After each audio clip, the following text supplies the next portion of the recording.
अस्सलाम वालेकुम dear students. अच्छा डियर स्टूडेंट्स, आज हम चैप्टर नंबर 6 इसके जो न्यूमेरिकल हैं उसको हम देखते हैं और उसको डिस्कस करते हैं कि कौन कौन से फार्मूले इसके अंदर यूज़ होंगे और उन फार्मूलों की मदद से हम इन न्यूमेरिकल को कैसे सॉल्व करेंगे। अच्छा, सबसे पहले हम 6.1 न्यूमेरिकल देखते हैं। हमारे पास 6.1 न्यूमेरिकल है। वो कहता है कि a man has pulled a card. कहता है कि एक आदमी है, वो एक कार्ड बोलते हैं गड्ढे को, एक गड्ढे को क्या लगा रहा है, धक्का लगा रहा है। अब जब वो धक्का लगा रहा है तो वो थ्रू 35 मीटर, यानी उसको धक्का लगाता है, वो कितनी दूर तक उसको लेकर जाता है, 35 मीटर। यानी कि वो हमारे पास जो गड्ढे जिसको धक्का लगा रहा होता है वो 35 मीटर उसको दूर तक मूव करवाता है। यानी वो जो डिस्टेंस कवर करता है वो कितना करता है, 35 मीटर। ठीक हो गया। अप्लाइंग फोर्स ऑफ 300 न्यूटन, और जिस गड्ढे के ऊपर वो फोर्स लगा रहा होता है वो फोर्स कितनी लग रही होती है, 300 न्यूटन। अब कहते हैं कि हमने फाइंड क्या करना है, हमने फाइंड वर्क डन, हमने क्या करना है, फाइंड करना है, यानी हमने W फाइंड करना है। हम लोग जानते हैं, वी नो दैट, वर्क का हमने फार्मूला पढ़ा था, यानी कि जो W होता है वो हमारे पास इक्वल होता है F मल्टीप्लाई बाई S। यानी कि फोर्स को अगर हम डिस्प्लेसमेंट के साथ मल्टीप्लाई करवाएं तो हमारे पास क्या बनता है, वर्क बनता है। यानी फोर्स की वैल्यू कितनी है जी, 300, और डिस्टेंस की वैल्यू कितनी है जी, 35। अच्छा, अब इन दोनों को मैं मल्टीप्लाई करवाऊं तो मेरे पास जो रिजल्ट में आंसर आएगा वो क्या आएगा जी, 10500 जूल। ये मेरे पास क्या आ चुका है, वर्क आ गया है। ये हमारे पास क्या था, फर्स्ट न्यूमेरिकल, और ये उसका क्या आ चुका है, आंसर। अब हम देखते हैं सेकंड न्यूमेरिकल को। सेकंड न्यूमेरिकल क्या है जी, कहते हैं अ ब्लॉक, यानी एक ब्लॉक है, विंगिंग यानी लटक रहा है, 20 newton is lifted 6 metre vertical upward. यानी कि फर्ज करें, लेट्स बोल रहा है ये मेरे पास एक ब्लॉक है। अब मैंने क्या किया, मैंने इसको जमीन से उठाया है और 6 मीटर हाइट पर ले गया हूँ। अब जब मैं इसको 6 मीटर हाइट पर लेकर जाकर मैं उसको क्या कर रहा हूँ, मैं उसको छोड़ दिया ऊपर ही, यानी वो इट्स मीन किसी चीज का सारा अटैच करके। अब वो क्या कर रहा है, वो नीचे की जानिब लटक रहा है। अब इसका जो वेट होगा वो क्या होगा, डाउनवर्ड होगा। वो वेट क्या होगा, डाउनवर्ड होगा। यानी कि हमारे पास जो ब्लॉक है उसका वेट कितना आ चुका है, वो हमारे पास आ चुका है 20 न्यूटन। ठीक हो गया। अच्छा, उसके बाद इज लिफ्टेड 6 मीटर हाई, यानी कि हमारे पास जमीन से वो कितने मीटर यानी ऊपर है, वो हाइट उसकी कितनी है, वो हाइट है जी हमारे पास 6 मीटर। अब हम लोगों ने फाइंड क्या करना है, हम लोगों ने इसकी पोटेंशियल एनर्जी फाइंड करनी है। हम लोगों ने क्या फाइंड करनी है, पोटेंशियल एनर्जी। बच्चों, हमारे पास पोटेंशियल एनर्जी का फार्मूला होता है, वी नो दैट, हम लोग जानते हैं कि जो पोटेंशियल एनर्जी होती है वो हमारे पास इक्वल होती है mgh के। ठीक हो गया। अगर मैं यहाँ पर ध्यान दूं तो मेरे पास जो वेट होता है यानी जो W होता है वो इक्वल होता है mg के। ठीक हो गया। हमारे पास ये पोटेंशियल एनर्जी आ गई, पोटेंशियल एनर्जी, और ये mg किसके इक्वल आ जाएगा, W के इक्वल आ जाएगा, और साथ क्या आ गया, h आ गया। क्योंकि हमारे पास गिवन में क्या दिया गया था, वेइंग, यानी उसका वेट दिया गया था। अब यानी कि potential energy is equal to W की वैल्यू कितनी है जी, 20 है, और H की वैल्यू कितनी है जी, 6। मैं जब इन दोनों को मल्टीप्लाई करूंगा तो मेरे पास आंसर क्या आ जाएगा, 120 जूल। ये क्या आ चुकी है, हमारे पास पोटेंशियल एनर्जी आ गई है। ये हमारे पास किसका आंसर आ गया, ये हमारे पास आ गया जी 6.2 न्यूमेरिकल का आंसर आ गया। अच्छा बच्चों, ये वेट का मैं दोबारा आपको कॉन्सेप्ट दे देता हूँ। एक चीज है, ये आपके पास है जी अर्थ, ये आपके पास है अर्थ। अब अर्थ जो है हमारे पास वो ये होती है इस तरह कि आपके पास ये जमीन है, अब कोई चीज है यहाँ पर वो लटक, ये चीज है, ये पड़ी हुई है। ठीक हो गया। अब इसका क्या है, ये हमारे पास इसका कोई ना कोई मैस होगा। ठीक हो गया। अब मैंने इसको क्या किया होगा, इसको किसी स्ट्रिंग यानी धागे के साथ मैंने इसको क्या किया होगा, अटैच किया होगा। ठीक हो गया। जब मैं इसको फ्रीली छोड़ूंगा, जब मैं इसको फ्रीली छोड़ूंगा तो ये क्या करेगी, आगे पीछे मूव करेगी। मूव करने के बाद अगर बाय चांस अगर स्ट्रिंग टूटेगी यानी धागा टूटेगा तो ये हमें मैस किसकी तरफ आएगा, ये नीचे जमीन की तरफ आएगा। अब जो जमीन क्या है, जमीन इसके ऊपर अपनी एक फोर्स लगा रही है जिसको हम फोर्स ऑफ ग्रेविटी बोलते हैं। क्या बोलते हैं? Force of gravity. ठीक हो गया। अब जब मैस के अंदर जी यानी ग्रेविटी ऐड हो जाए तो ये हमारे पास क्या बन जाता है? वेट बन जाता है। और हर बॉडी का, याद रख लीजिएगा, हर बॉडी का जो वेट होता है वो हमेशा डाउनवर्ड एक्ट कर रहा होता है। Every body weight always, everybody weight always act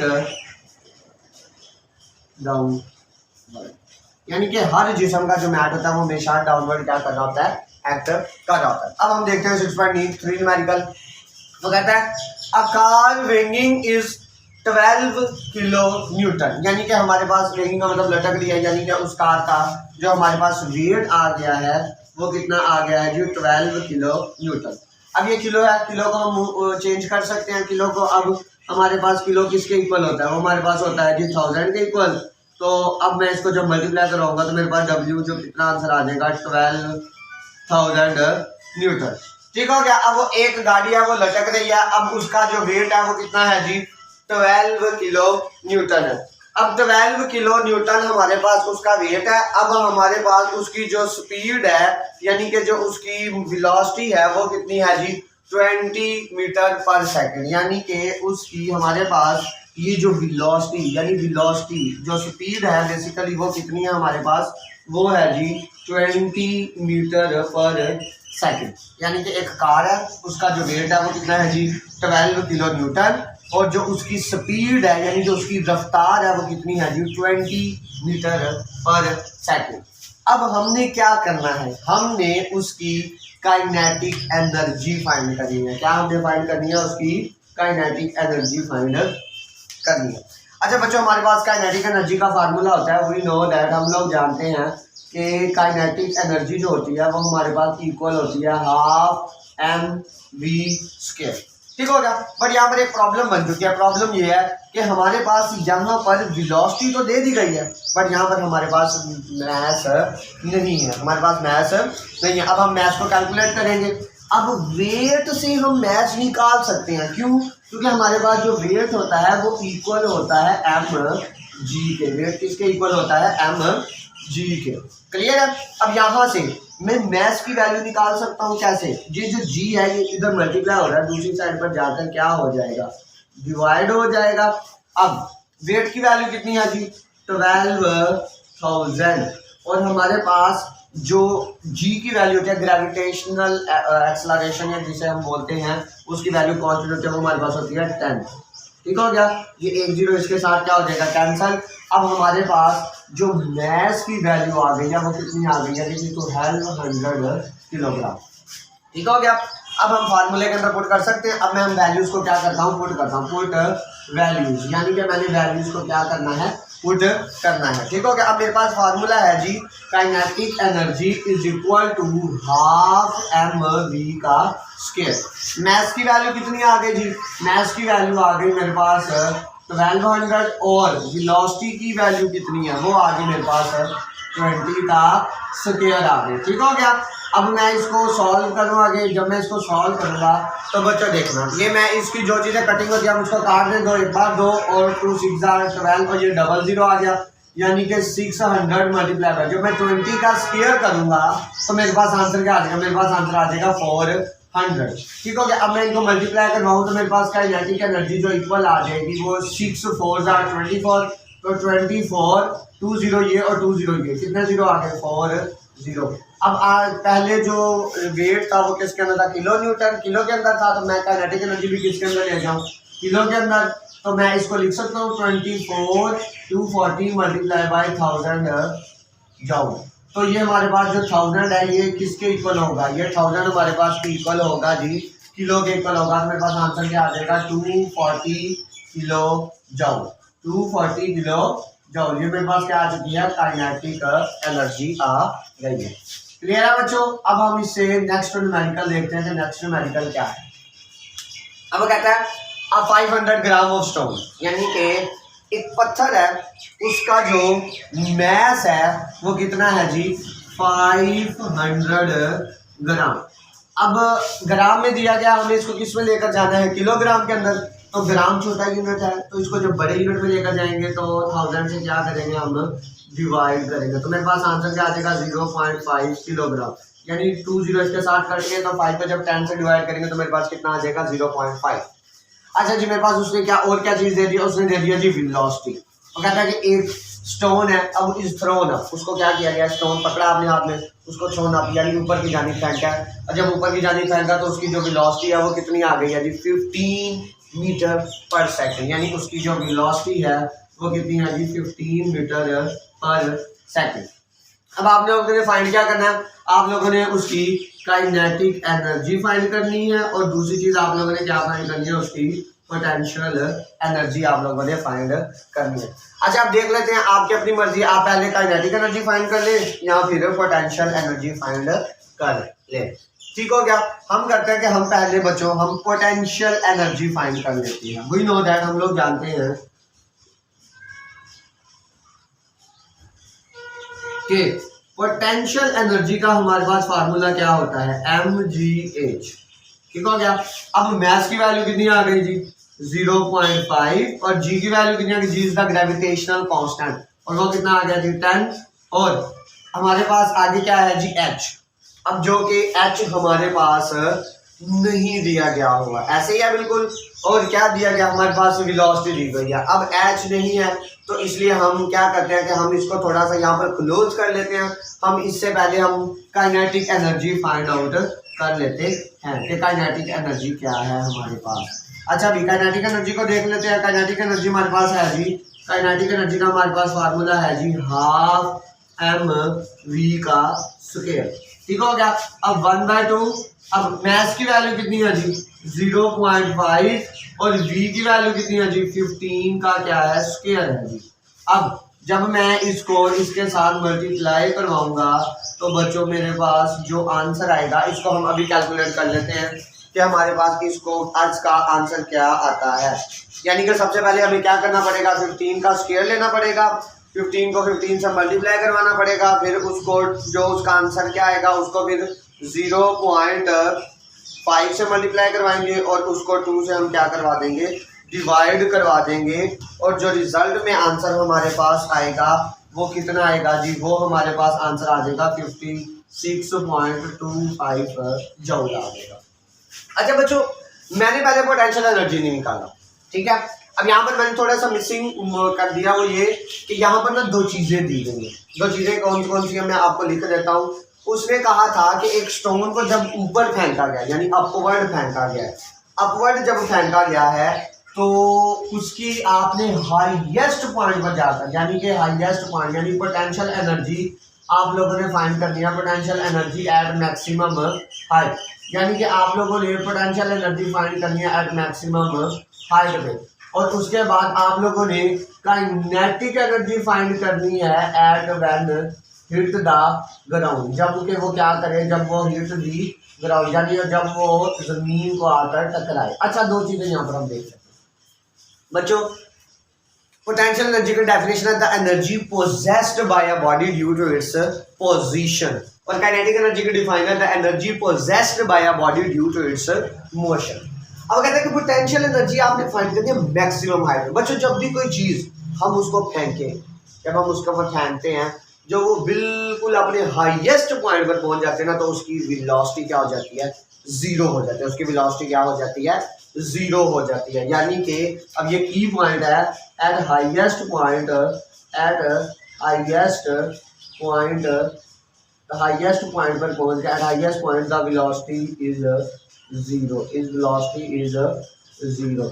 highest point पर पहुंच कर जो ऑब्जेक्ट की वेलोसिटी होती है वो क्या हो जाती है, 0। फर्ज किया अब आप लोगों के पास है, आप लोग सीढ़ियाँ स्टेयर्स चढ़ रहे हो, अब स्पीड से मूव कर रहे हो, कोई आपको पीछे से आवाज दे, आप चढ़ते चढ़ते जाकर आपको आवाज दे, आपको वापस आना हो, आप उसी टाइम क्या करोगे, विद इन नैनो सेकंड के लिए रुकोगे, यानी स्टॉप करोगे, आपकी वेलोसिटी क्या होगी, 0, फिर आप रिटर्न वापस आना शुरू होगे। अब कहते हैं कि जब मैक्सिमम हाइट पर कोई चीज चली जाती है ना, तो उसकी काइनेटिक एनर्जी क्या हो जाती है, 0, बट उसकी पोटेंशियल एनर्जी क्या होती है, मैक्सिमम होती है। अब देखा जाए, अब वो जब वापस आ रही है उसकी पोटेंशियल एनर्जी जो क्या हो रही है वो लूज हो रही है। अब जब वो ऑब्जेक्ट वापस आ रहा होता है तो यानी कि हाईएस्ट पॉइंट पर उसकी काइनेटिक एनर्जी 0, जब वो वापस आ रहा होता है, जब वो बिल्कुल जमीन के साथ टकराने वाला होता है, तब उसकी जो काइनेटिक एनर्जी होती है वो क्या होती है, मैक्सिमम होती है। इसलिए potential energy and kinetic energy both are opposite but in maximum magnitude. तो इसलिए हमारे पास जितनी पोटेंशियल एनर्जी की वैल्यू आएगी मैक्सिमम हाइट पर, उतनी काइनेटिक एनर्जी की वैल्यू आएगी जब वो जमीन के साथ क्या करेगी, टकराएगी। इट्स मीन हमारे पास पोटेंशियल काइनेटिक एनर्जी की वैल्यू कितनी आई है, वो हमारे पास आई है 56.25। तो पोटेंशियल एनर्जी की वैल्यू कितनी होगी, 56.25 जूल। ये आप लोगों का न्यूमेरिकल है, ठीक हो गया। अब इससे आगे हम ये देख लेते हैं। अब वो क्या कहता है, और reaching top of the slope, कहता है कि एक साइकिल सवार है। अब क्या है कि वो साइकिल चला रहा है। अब स्लोप का मतलब क्या होता है, ये लफ्ज यहाँ पर जो है बेटा, यहाँ पर ये स्लोप है, एस मिसिंग है, स्लोप, सॉरी ये है जी on reaching top of slope, यानी कि एक स्लोप मतलब एक ढलवान है, उसकी हाईएस्ट यानी टॉप पे जाकर, यानी कि वो जो ढलवान है, जैसे फर्ज किया ये यहाँ पर ज़मीन है और यहाँ से यहाँ तक ये क्या है, कोई एक चीज़ है, और ये फर्ज करेंगे कोई पहाड़ है, उसकी ढलवान है, तो ये ज़मीन से लेकर यहाँ तक जो उसकी हाइट है वो कितनी है जी, 6 है। उसकी हाइट कितनी है, 6 है। अब वो क्या कहता है कि on reaching top of slope, कहता है कि एक साइकिल सवार है, वो स्लोप की टॉप तक पहुँच गया, यानी कि उसकी जो हाइट होगी उस स्लोप की वो कितनी होगी, हमारे पास वो होगी 6 मीटर, ठीक हो गया। अब वो साइकिल सवार जो है वो जाहिर सी बात है मूव कर रहा है। अब जैसे वो मूव कर रहा होगा तो उसकी कोई ना कोई स्पीड होगी, यानी उसकी जो वेलोसिटी है वो वेलोसिटी हमारे पास कितनी है जी, 1.5 मीटर पर सेकंड स्क्वायर, ठीक हो गया। अब उसके बाद वो कहता है कि जो अब साइकिल सवार है, अब उस साइकिल सवार का कोई ना कोई मैस होगा, तो उसका जो मैस है बच्चों वो हमारे पास कितना है जी, वो हमारे पास आ गया जी 40 kg, चलिए ना। अब वो कहता है कि अब आप लोगों ने फाइंड करना है, कहता है कि आपने एक तो उसकी काइनेटिक एनर्जी फाइंड करनी है, हम लोगों ने क्या फाइंड करनी है, काइनेटिक एनर्जी, और दूसरी क्या फाइंड करनी है, पोटेंशियल एनर्जी, चलिए ना। अच्छा, हम सबसे पहले हम देख लेते हैं काइनेटिक एनर्जी फाइंड कर लें या फिर पोटेंशियल एनर्जी। अब हम वो क्या कहते हैं कि अब हमारे पास तीनों चीज़ें दी हुई हैं, एम भी दिया हुआ है, एच भी दिया और वी भी दिया है। अब पहले देख लेते हैं, हम पोटेंशियल एनर्जी फाइंड करते हैं। वी नो दैट, हम जानते हैं जो पोटेंशियल एनर्जी होती है वो हमारे पास किसके इक्वल होती है, वो इक्वल होती है एम जी एच के। पोटेंशियल एनर्जी किसके इक्वल होती है, एम जी एच के। अब इस फार्मूले को तो वैल्यू पुट कर लेते हैं, potential energy is equal to, मैच की वैल्यू कितनी आ गई हमारे पास, वो आ गई 40, जी की वैल्यू कितनी आ गई भाई, जी की वैल्यू आ गई 10, और एच की वैल्यू कितनी आ गई भाई 6, क्लियर है। अब जब मैं इसको इसके साथ मल्टीप्लाई करवाऊंगा, अब 6 4 24 यानी कि 240, ऐसे ही है। अब 6 4 24 मल्टीप्लाई बाय 10, तो ये मेरे पास जब मैं इसको इससे मल्टीप्लाई करूँगा तो 2400 जूल हमारे पास क्या आ जाएगी, पोटेंशियल एनर्जी आ जाएगी, क्लियर है। अब उसके बाद हम लोगों ने क्या फाइंड करनी है बच्चों, इससे आगे हम लोगों ने फाइंड करनी है काइनेटिक एनर्जी। ये हम लोगों ने फाइंड कर लिया पोटेंशियल एनर्जी, अब हम फाइंड कर लेते हैं काइनेटिक एनर्जी। काइनेटिक एनर्जी का हमारे पास फार्मूला होता है कि हाफ एम वी का स्क्वायर। अब मैं इसके अंदर वैल्यूज पुट करता हूँ। अब kinetic energy is equal to half, मैथ की वैल्यू कितनी है जी, मैथ की वैल्यू आ गई हमारे पास 40, और वी की वैल्यू कितनी है जी 1.5 का क्या आ गया, स्क्वायर आ गया। जब मैं इसको कैलकुलेट करूंगा तो मेरे पास रिजल्ट में आंसर आ जाएगा 45 जूल, और ये हमारे पास क्या आ चुकी है बच्चों, हमारे पास आ गई है काइनेटिक एनर्जी, क्लियर है। हाँ, यानी कि हम लोगों ने 5 न्यूमेरिकल किए हैं चैप्टर नंबर 6 के, और हमने इनके आंसर निकाले हैं कि कौन कौन सा